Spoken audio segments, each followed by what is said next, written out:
My name is Brianna Nissley, and I look at the negative impacts that large classroom sizes have on students in America's public school system.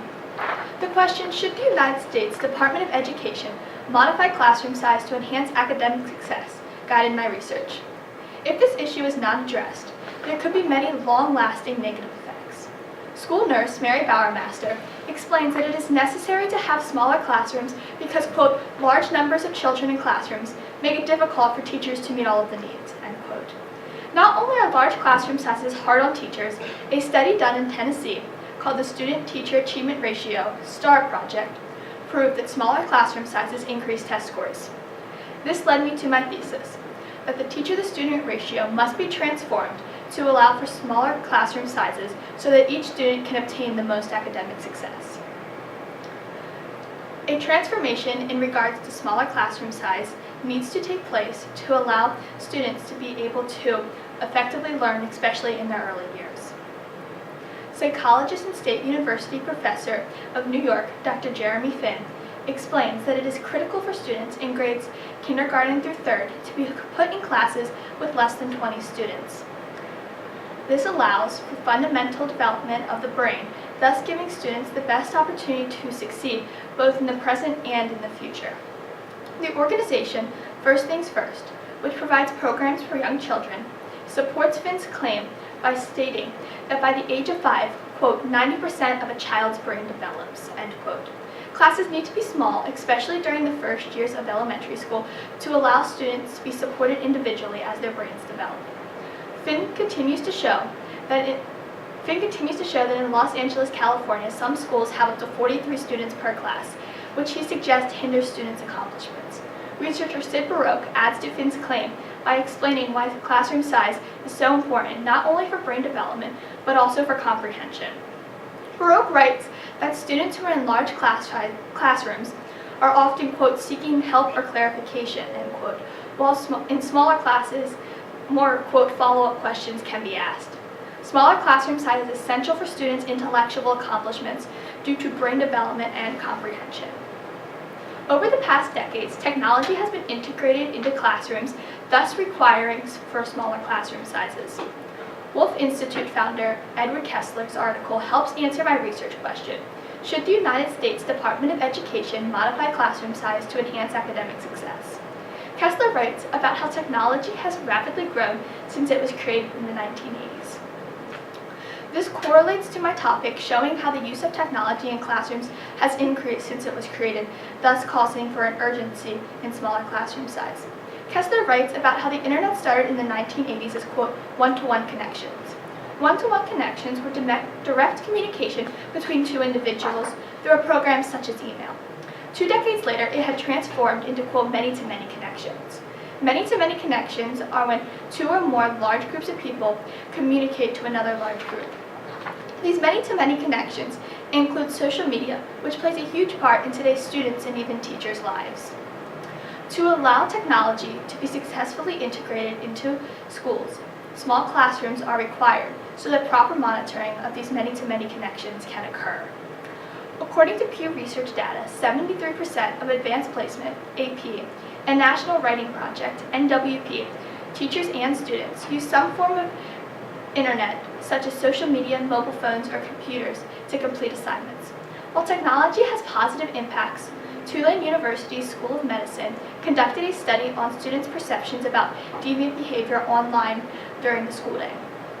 Deviant online behavior consists of any unacceptable online behavior.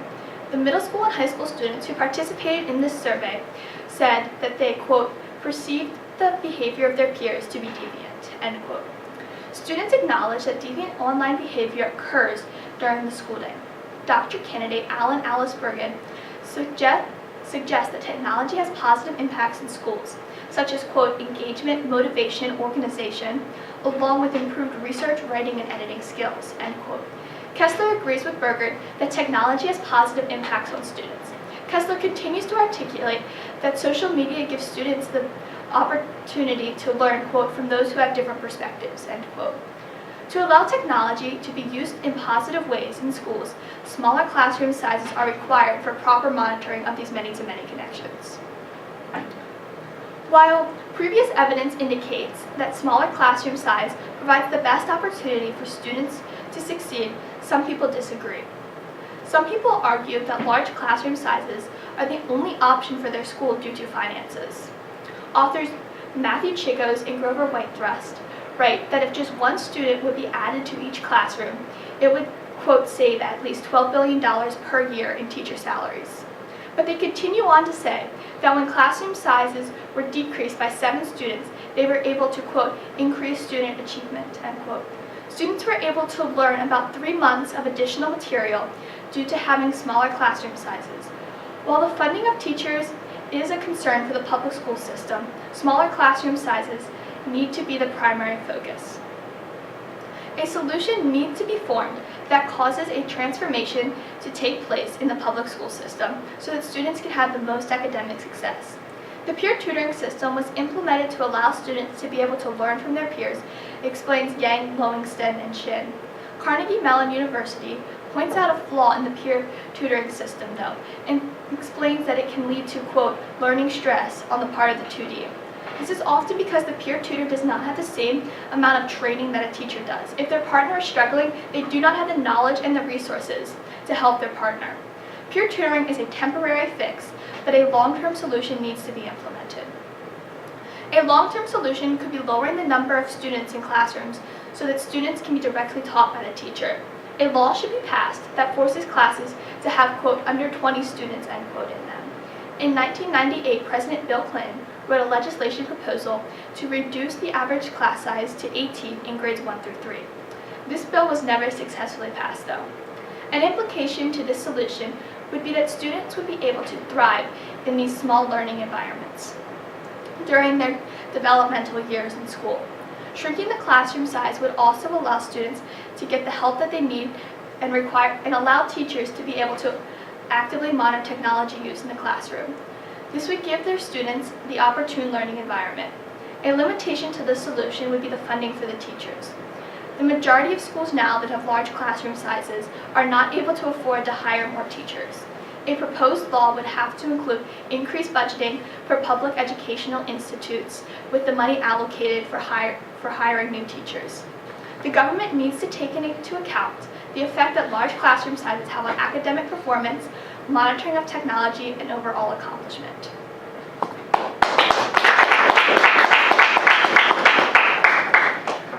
Okay, Bree, thanks.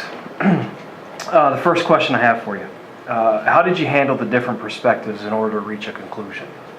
So through my research, I was able to incorporate a lot of different perspectives into it. I was able to use researchers' points of view, such as Sid Baroque, to show the research that has been done on this topic, and I was also able to use firsthand experiences from teachers and what they experienced in the classroom. So I was able to show how 43 students in a class and how teachers struggle with that and how teachers struggle to monitor the technology. I was able to incorporate their struggles and compare that to the research that has been done on the topic. Okay, thanks.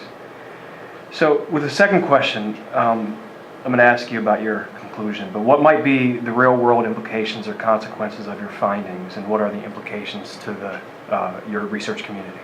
So an implication to my solution would be to allow students, they would be able to have more academic success during their school careers. So it would allow them to be able to have more comprehension about what they're learning, and as their brains develop, they would be able to have more understanding. And this would directly impact my community by allowing students to be in these smaller classrooms and thrive in their learning so that they can be the most successful that they possibly can through school. Okay. All right, well, thank you.